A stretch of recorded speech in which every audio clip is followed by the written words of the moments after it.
Akan tetapi disinilah hikmah kenapa Nabi Muhammad SAW menikah dengan wanita yang banyak. Bukan karena sekedar nafsu dan syahwat. Sebab kalau sekedar nafsu dan syahwat, Nabi SAW di usia muda beliau 25 tahun. Usia 25 tahun, seorang pemuda itu lagi matang-matangnya. Ibaratnya, mohon maaf, sekedar nafsu dan syahwat saat itu seorang pemuda di usia 25 tahun adalah saat yang sangat matang.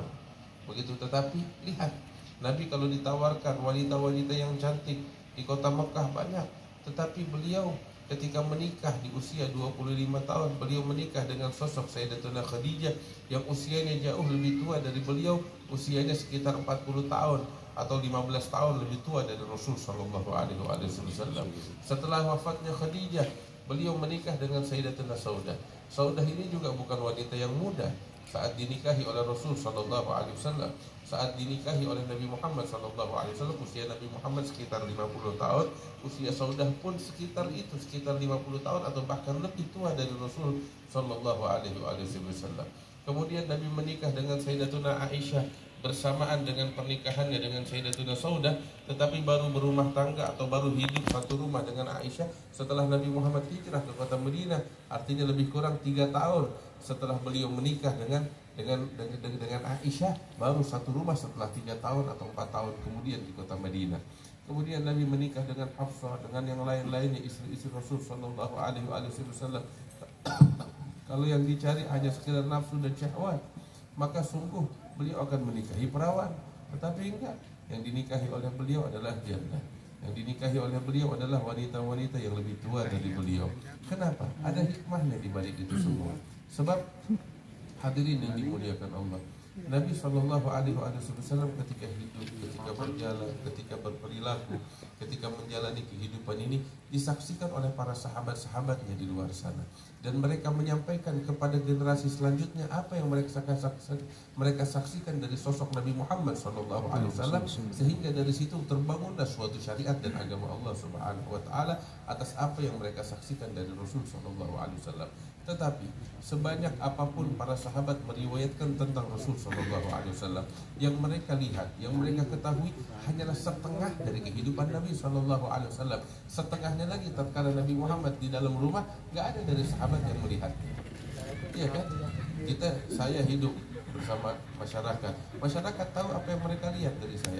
Tetapi ketika saya di kamar, ketika saya di rumah dengan istri saya, dengan keluarga saya, dengan anak-anak saya, nggak ada yang menyaksikan itu kecuali keluarga di dalam rumah saya. Karena itulah Nabi Shallallahu Alaihi Wasallam menikah bukan dengan satu wanita, tetapi dengan banyak wanita, agar mereka wanita-wanita di dalam rumah Rasulullah, mereka menyaksikan segala gerak-gerik Rasul Shallallahu Alaihi Wasallam untuk mereka sampaikan kepada generasi selanjutnya, sehingga lengkap apa yang ada di luar rumah dan di dalam rumah diriwayatkan dari Nabi Muhammad Shallallahu Alaihi Wasallam, sosok yang sempurna Rasulullah Shallallahu Alaihi Wasallam.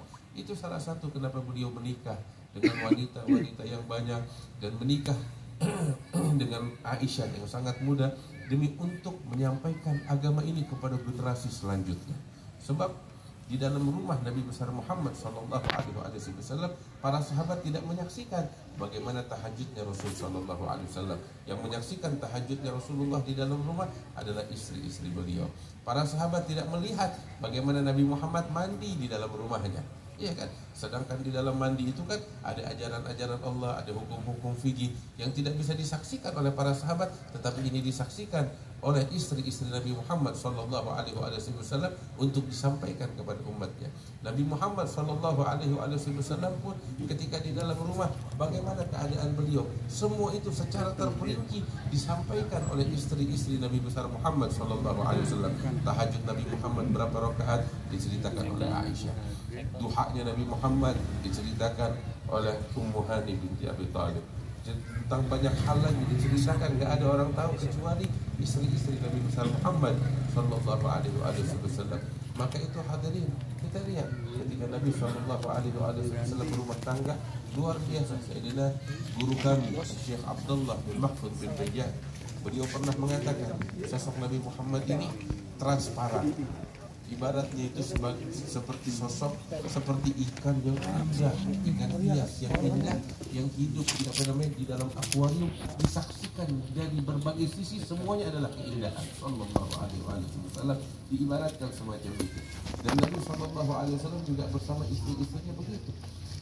Disaksikan semua meriwayatkan tentang sosok Nabi Muhammad sallallahu alaihi wasallam. Sayyidatuna Aisyah itu punya banyak kenangan manis dengan Rasul sallallahu alaihi wasallam. Sayyidatuna Hafsah juga punya banyak kenangan manis dengan Rasul sallallahu alaihi wasallam. Ummu Salamah pun punya banyak kenangan manis dengan Rasul sallallahu alaihi wasallam. Dan banyak lagi istri-istri Rasul sallallahu alaihi wasallam. Kenangan indah mereka, kenangan manis mereka yang menjadi pelajaran penting untuk umat. Itu terkadang lihat ketika sosok Nabi Muhammad berumah tangga dengan istri-istrinya, bagaimana akhlak beliau, bagaimana perangai beliau dengan istri-istrinya. Itu diriwayatkan Nabi Shallallahu Alaihi Wasallam itu sangat menyayangi istri-istrinya, hingga beliau katakan, khairukum khairukum li ahli wa ana khairukum li ahli. Yang terbaik di antara kalian adalah yang terbaik kepada istrinya, dan aku adalah sosok yang terbaik untuk keluarga Nabi Shallallahu Alaihi Wasallam. Beliau katakan, aku adalah sosok yang terbaik untuk keluarga, kata Rasul Shallallahu Alaihi Wasallam. Lihat Nabi ketika bersama istri dan keluarganya. Itu Sayyidatuna Aisyah bercerita bahwasanya terkadang ketika saya bersama Nabi Muhammad Shallallahu Alaihi Wasallam, saya meminum air dari gelas. Ketika saya minum air dari gelas, saya berikan bekas minum saya kepada Rasul Shallallahu Alaihi Wasallam. Diterima gelas itu oleh Rasul Shallallahu Alaihi Wasallam untuk beliau meminumnya.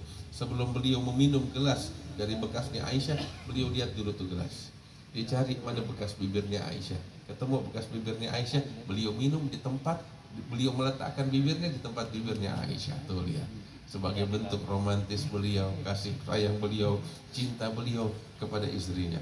Sehingga beliau juga mengajarkan kepada kita nih bapak-bapak, ini pelajaran dari Nabi Muhammad SAW ketika kita berumah tangga dengan istri kita. Dan sebaik-baiknya panutan adalah Rasul SAW. Itu Nabi ketika bersama Sayyidatuna Aisyah, bahkan Nabi juga ngajarin ya, ketika kita makan sama istri kita, ya, makan sama istri kita bukan cuma sekedar makan sendiri-sendiri, enggak, tetapi kita suapin istri kita. Sampai Nabi SAW mengatakan bahwasanya apa yang kita berikan kepada keluarga kita, kepada istri kita, dicatat sedekah oleh Allah Subhanahu wa taala. Sampai Nabi mengibaratkan, menyatakan hatta ma tada'ahu fi imraati, sehingga bahkan yang kamu letakkan dari makanan di mulut istrimu. Artinya disuapin istrinya, diajarin oleh Nabi Muhammad, mengajarkan kita untuk kalau ngasih makan tuh disuapin istri kita, sehingga dia merasa punya tempat di hati suaminya. Sampai dalam suatu kesempatan yang lain, Sayyidatuna Aisyah pernah cerita, waktu Nabi Muhammad SAW bersama para sahabatnya sholat Aid, Idul Fitri atau Idul Adha.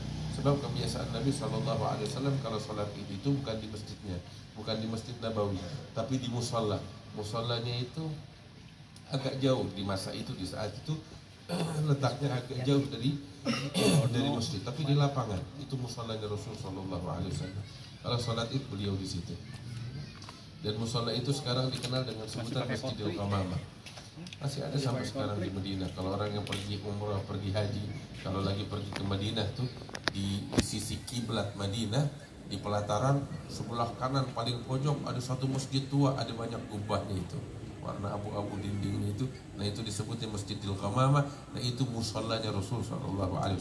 Nabi kalau sholat Id, sholat hari raya Idul Fitri atau Idul Adha selalu di tempat itu.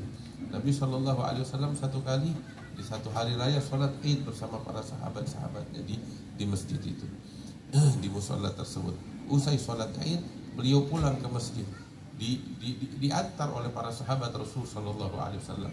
Sesampainya beliau di masjid, beliau dapati orang-orang Habasyah, orang-orang Ethiopia, kaum muslimin yang datang dari mana namanya, dari Afrika, yang belajar dari Rasul Sallallahu Alaihi Wasallam.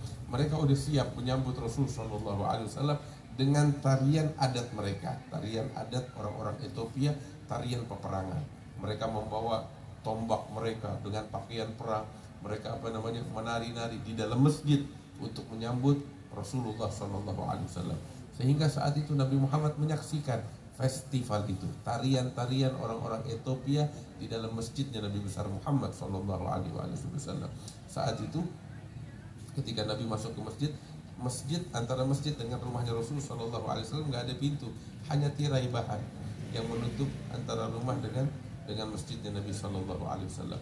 Saat itu Nabi Muhammad berdiri menyandarkan badannya itu di pintu rumahnya, apa namanya, di pembatas rumahnya. Aisyah bilang sama Rasulullah, ya Rasulullah, saya pengen lihat apa namanya, kesenian itu, apa namanya, festival itu. Maka diizinkan oleh Rasul Shallallahu Alaihi Wasallam. Nabi berdiri, ya, menyandarkan badannya di pintu rumahnya. Sayyidatuna Aisyah digendong oleh Rasulullah dari belakang, sebab Nabi kan tinggi besar. Sayyidatuna Aisyah langsing itu waktu digendong oleh Rasulullah di belakangnya, dan Sayyidatuna Aisyah meletakkan kepalanya itu di pundaknya Rasul Sallallahu Alaihi Wasallam, hingga kata Sayyidatuna Aisyah itu pipinya Aisyah menempel di pipinya Rasul Sallallahu Alaihi Wasallam, dan Nabi sambil menutupkan Aisyah, dan Aisyah menonton itu semua, menyaksikan itu semua. Ketika tengah-tengah menyaksikan kesenian tersebut, tiba-tiba datang dalam riwayat Sayyidina Abu Bakar As-Siddiq melihat orang-orang sedang menari-nari di dalam masjid. Abu Bakar mau marah, mengatakan apa ini tari-tarian di dalam masjid. Baru mau marah melihat Rasul Shallallahu Alaihi Wasallam, nggak jadi marah. Maka Rasul bilang, ya Abu Bakar, biarin, ini adalah hari raya dan kita lagi bergembira saat ini, biarkan kita bergembira, katanya Rasul Shallallahu Alaihi Wasallam. Maka saat